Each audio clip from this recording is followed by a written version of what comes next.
Laxman Utekar's Chhaava is an entertaining historical drama that stops short of greatness for two key reasons: an overly cautious approach to its subject matter, worried that someone or the other will soon get offended, and a misguided belief that volume equals impact.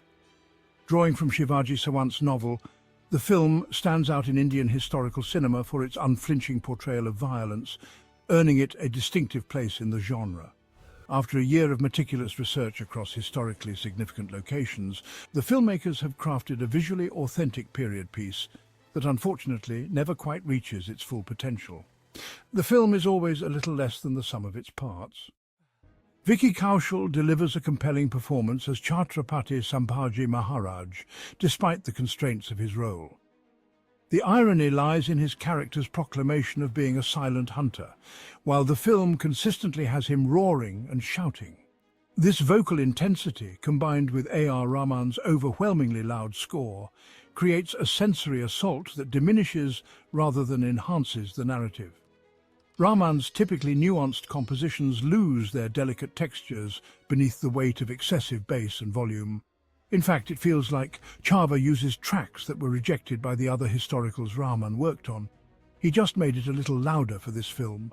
That said, it is still Rahman, and glimpses of his genius occasionally shine through. Maybe the filmmakers were so excited to have him on board that they decided to use everything he made, regardless of whether it suited the film or not. The film's approach to sound design creates an unfortunate competition between the actors and the background score, with Vicky and Rashmika seeming to fight against the music rather than being supported by it. This relentless volume means that the quieter moments in the first half carry little impact, as the audience never gets a chance to reset emotionally. This is never an issue with scenes that have Akshaye Khanna and Divya Dutta, making me wonder if a different edit room was working on those. The film often plays like a power fantasy, with Sambhaji displaying superhuman combat abilities and unwavering courage. We see him consistently dominating battles single-handedly, taking down countless Mughal soldiers with ease, living up to his nickname Chhaava, lion cub. Yet he never fights a warrior who could be his equal, and for someone portrayed as a leader of the masses, it's telling that he ultimately falls to a mass of nameless soldiers. The film attempts to deconstruct this power fantasy through such moments, but never fully commits to the critique, much like its other themes. He is a war beast who does not get to spend time with his family, has to live in a steady stream of smoke, and is blinded to the larger flow of things beyond his immediate battlefield.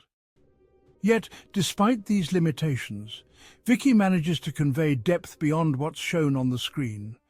His performance suggests that what we are shown is just the tip of the iceberg. It just would have been so much better if we had got at least a glimpse of what lies underneath. The film's most compelling performance, though, comes from Akshaye Khanna. He steals the show as Aurangzeb, crafting a fascinating character with minimal dialogue. His journey mirrors the classic hero's path, leaving his comfort zone to address his kingdom's greatest crisis, aging visibly throughout the narrative.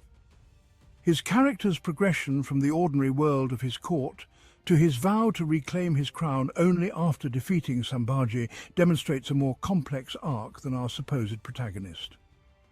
The film cleverly uses Aurangzeb's often disappearing eyes, we do not know if they are open or closed, as a visual motif that foreshadows Sambhaji's eventual fate, while Sambhaji's boast about rubbing salt in his enemy's wounds comes back to haunt him in a darkly ironic way. The contrast between Aurangzeb and Sambhaji becomes the film's most intriguing aspect. While Sambhaji remains static, seemingly oblivious to his strategic losses despite tactical victories, Aurangzeb methodically achieves his objectives. Every action Aurangzeb takes stems from clear intention and choice, requiring no justification, while Sambhaji must constantly explain his decisions. The film does not even want to show his executing 24 members of influential families. That would have been too much for his fanboys, I guess. This role reversal creates fascinating subtext about the nature of heroism and villainy in historical narratives.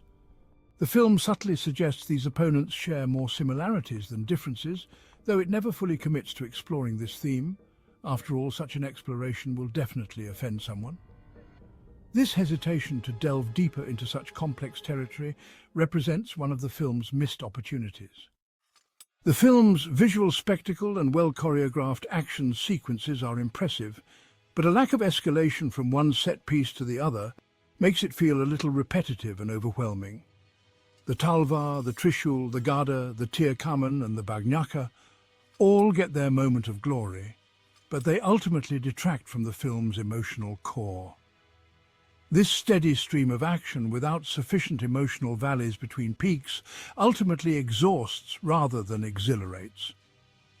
Like its protagonist's power fantasy, the action becomes repetitive without building to a meaningful crescendo.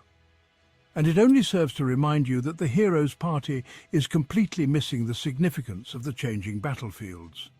Did they forget that their own general had outlined Aurang's plan? And now that plan is being successfully executed.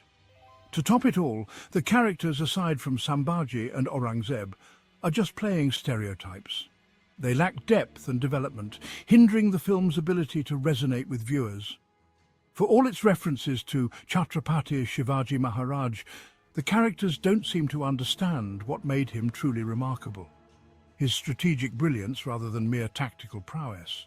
This oversight becomes particularly apparent in Sambhaji's characterization, which emphasizes combat skills over strategic thinking. Ultimately, Chhaava emerges as a fascinating yet flawed film that I thoroughly enjoyed, despite its shortcomings. With more courage in its convictions and better attention to narrative rhythm, it could have been truly great. Instead, it remains an ambitious historical drama that, while entertaining, never quite fulfills its considerable potential.